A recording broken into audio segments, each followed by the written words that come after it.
Know that there was a 911 call. We know that authorities said that they saw this man walking up and down with a rifle.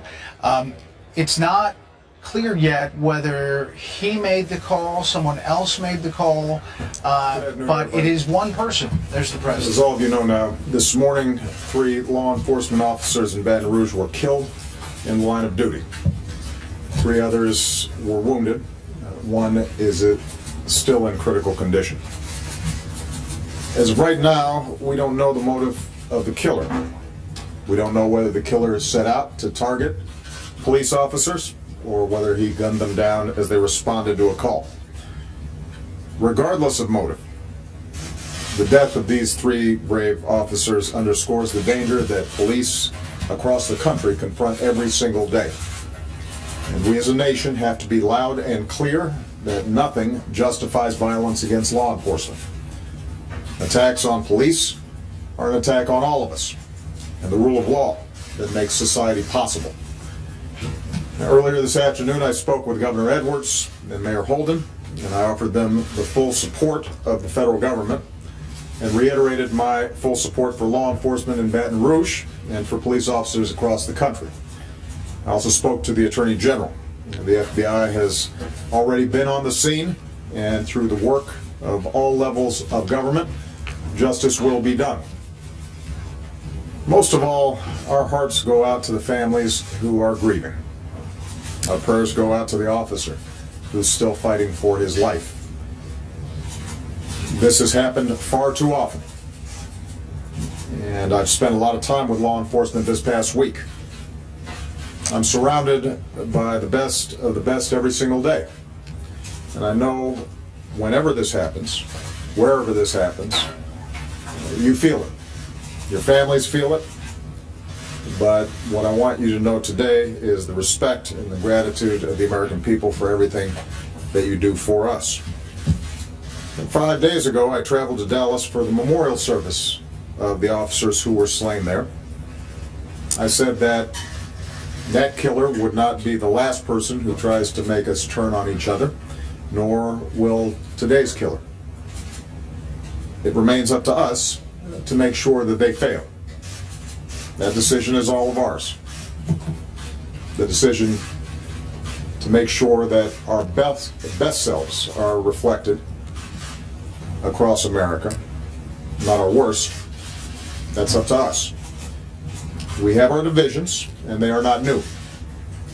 Around-the-clock news cycles and social media sometimes amplify these divisions.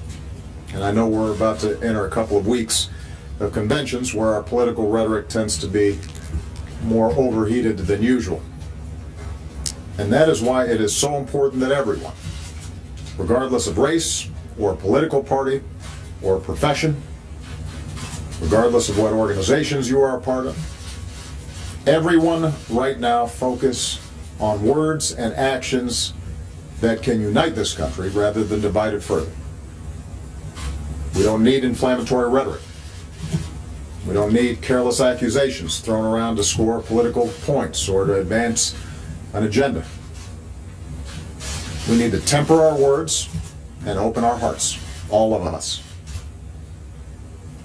We need what we saw in Dallas this week, as a community came together to restore order and deepen unity and understanding. We need the kind of efforts we saw this week in meetings between community leaders and police, some of which I participated in, where I saw people of goodwill pledge to work together to reduce violence throughout all of our communities. That's what's needed right now. And it is up to all of us to make sure we are part of the solution and not part of the problem.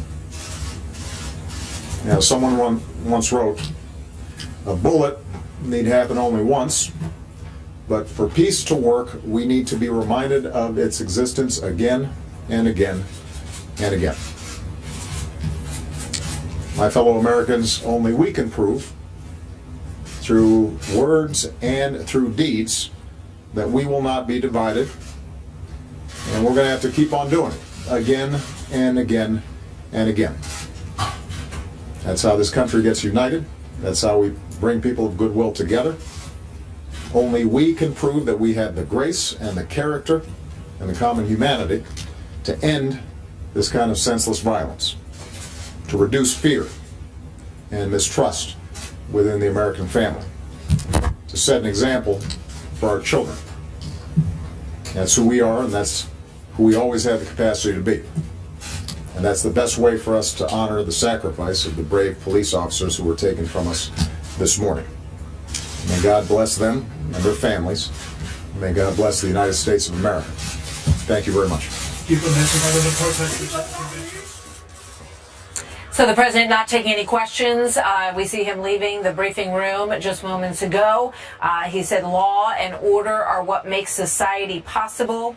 Killers make us want to turn on each other.